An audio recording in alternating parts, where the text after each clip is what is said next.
اب یہ مسئلہ آ گیا تشبہ کا اور مشابہت کا،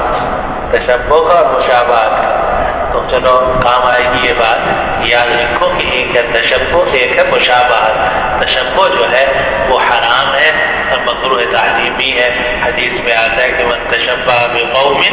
فہو منہم، جو آدمی کسی قوم کے ساتھ تشبہ اختیار کرے تو وہ انہی میں سے ہوگا۔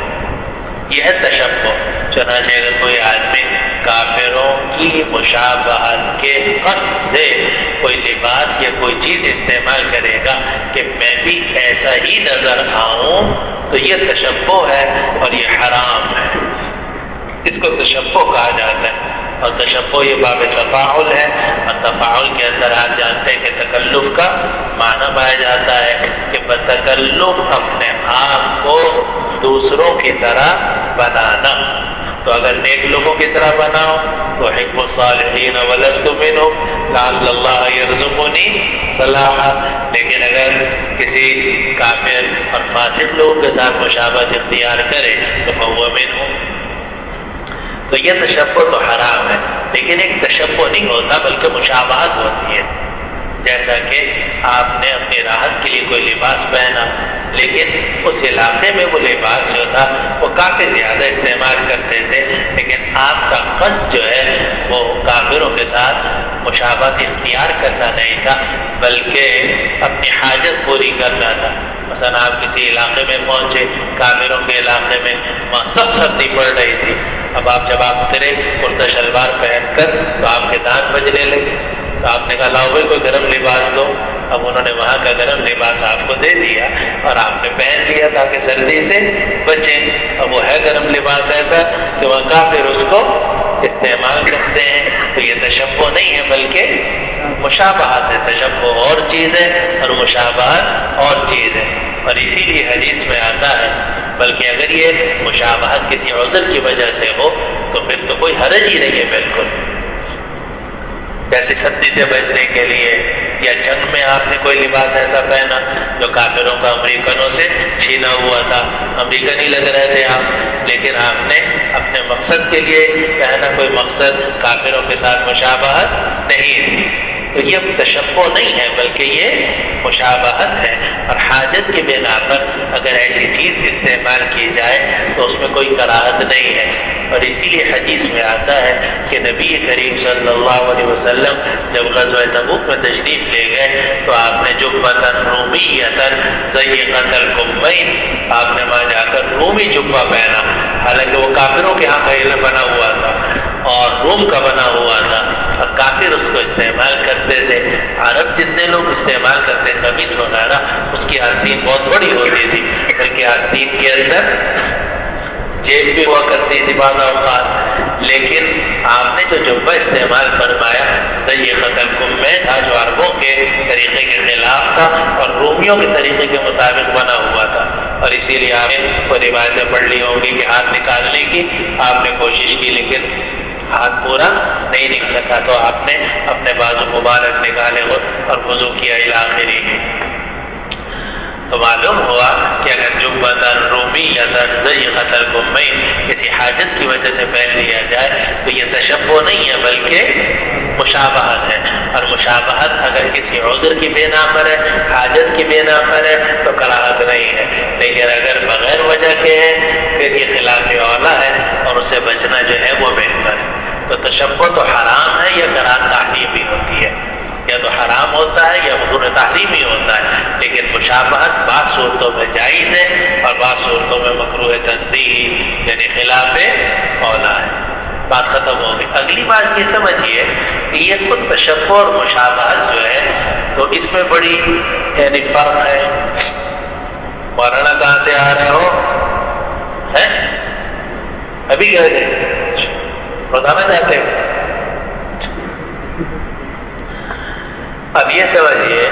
کہ یہ تشبہ بھی کلی مشکک ہے۔ بس اوقات ایک چیز ایسی ہوتی ہے کہ اس میں کافروں کے ساتھ مشابہت ہوتی ہے، لیکن آہستہ آہستہ آہستہ وہ چیز اتنی عام ہو جاتی ہے کہ اس میں نہ تشبہ باقی رہتا ہے نہ مشابہت باقی رہتی ہے، تو اکابر جو ہے جس زمانے میں تشبہ تھا یا مشابہت تھی اس وقت میں انہوں نے اس سے منع کیا، لیکن بعد میں جب دیکھا کہ اب اس میں مشابہت نہیں رہی تو علماء نے اس کے اجازت دے دی۔ تو وہاں جو اجازت دی گئی ہے بعد میں تو اس کی وجہ کیا ہوتی ہے کہ اس میں تشبہ یا مشابہت باقی نہیں رہا۔ اب دیکھو یہ آپ نے دیکھا ہوگا، ایک ہوتا ہے نا یہ ہمارے دیسی جوتی ہے جو میں اکثر پہن کے آتا ہوں، ایک چپل ہوتا ہے اور ایک کیا ہوتا ہے مکیشن ہوتا ہے، اور ایک اور کیا ہوتا ہے بوٹ ہوتا ہے جس میں تسمے ہوتے ہیں۔ تو یہ جو مکیشن ہے تو یہ اس کو انگریزی جوتا کہا جاتا تھا مولانا، اس کو کیا کہتے تھے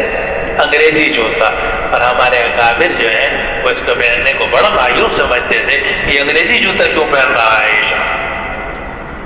چنانچہ ہمارے استاد حضرت مفتی جمیل احمد صاحب تھانوی رحمۃ اللہ فرمائے کہ میں ایک مرتبہ حضرت مولانا خلیل احمد صاحب سہارنپوری اپنے استاد کی خدمت میں حاضر ہوا تو فرمانے لگے کھوسڑے پہن کے کہاں سے آ گیا تو وہ چونکہ کچھ انگریز اس زمانے کے عام لوگ پہنا کرتے تھے تو حضرت نے اس کو کھوسڑے فرمایا۔ لیکن اب یہ مکیشن اتنا عام ہو گیا کہ اگر کوئی مکیشن پہنے تو آپ یہ نہیں سمجھ سکتے کہ کافر آ رہا ہے یا نہیں سمجھ سکتے کہ یہ فاسق آ رہا ہے، بلکہ بڑے بڑے علماء جو ہیں وہ صدر صاحب تو مستقل طور پر مکیشن ہی پہنتے ہیں۔ تو اب یہ جو صدر صاحب مکیشن پہنتے ہیں یا اور علماء مکیشن پہنتے ہیں تو اب اس پہ کوئی کراہت باقی نہیں رہی۔ مولانا جو آپ مرمت پہن لگا یہاں پھرتے رہتے ہو، تو یہ تو انگریزی قلم تھا، یہ جو آپ سب لوگ ہاتھ میں لیے بیٹھے ہو نا یہ سب انگریزی قلم ہے۔ ایک زمانے میں یہ انگریزی قلم تھا، اور دیسی قلم وہ ہوتا تھا کہ جناب ڈبو ڈبو کے لکھا کرتے تھے، وہ 1 روپے کی یا 4 آنے کی وہ کیا ہوتی تھی وہ چھوٹا سا کھول کے پانی میں ڈال دیا اس پہ ڈبو ڈبو کے لکھ رہے۔ ہمارے اکابر سارے حضرت تھانوی رحمۃ اللہ علیہ، ہمارے استاد حضرت مفتی جمیل احمد صاحب تھانوی رحمۃ اللہ علیہ وہی قلم استعمال کرتے تھے، اور یہ جو قلم آپ لوگ استعمال کر رہے ہیں اتنے خوشو خضوع سے اس کے سخت مخالف تھے، اور وجہ اس کی یہ تھی کہ یہ جو آپ قلم استعمال ہر آدمی کے جیب میں اس وقت وہ قلم موجود ہے جی، اس لیے کہ اس کے اندر الکحل ہے، اگر الکحل نہ ہو تو یہ سیاہی جم جائے، لیکن الکحل اس میں ڈالا گیا ہے تاکہ سیاہی چلتی رہے۔ چنانچہ جتنے بال پوائنٹ ہیں جن کو آپ بال پوائنٹ پینسل کہتے ہو سب کے اندر الکحل شامل ہے، اور ساری زندگی حضرت خان رحمۃ اللہ علیہ نے اس کو استعمال نہیں کیا، اور میرے استاد حضرت مولانا مفتی جمیل احمد صاحب رحمۃ اللہ علیہ نے اس کو استعمال کیا۔ یہ سب انگریزی قلم ہے جو آپ انگریزوں کی طرح لیے بیٹھے ہو، لیکن اب یہ قلم اتنا عام ہو گیا کہ یہ انگریزی قلم نہیں رہا بلکہ صرف قلم رہ گیا۔ نہیں سمجھے بات؟ اب جب وہ انگریزی نہ رہا صرف قلم رہ گیا تو تشبہ باقی نہ رہا۔ تشبہ تو کیا رہتا بلکہ مشابہت بھی باقی نہ رہے۔ جب مشابہت بھی باقی نہ رہی تو اس کے اندر کراہت بھی باقی نہ رہی۔ چنانچہ اب اگر کوئی استعمال کر لے، اور یہ بھی امکان ہوتا ہے کہ کبھی تشبہ زیادہ ہو تو کراہت زیادہ ہوگی، کئیوں کہہ لو کہ مشابہت زیادہ ہو تو کراہت زیادہ ہوگی، لیکن جو مشابہت کم ہوتی جائے گی کراہت جو ہے وہ کم ہوتی چلی جائے گی۔ ہو سکتا ہے کہ کراہت بہت ہی کم رہے۔ دیکھو مولانا نے کالا امامہ پہنا ہوا ہے، اگر شیعوں کا کوئی مجمع ہو اسے مولانا بیٹھے ہوئے، اگر شیعوں کا مجمع ہو سارے کالے امامے پہن کے شیعہ مجتہد بیٹھے ہوں، مولانا بھی وہاں بیٹھے ہوں، تو ہم کیا سمجھیں گے کہ یہ بھی بیچارے انہیں میں سے ایک آدمی ہے، تو وہاں مشابہت ہوگی۔ لیکن یہی مولانا جب یہاں کے ہمارے یہاں بیٹھ گئے تو یہاں مشابہت نہیں۔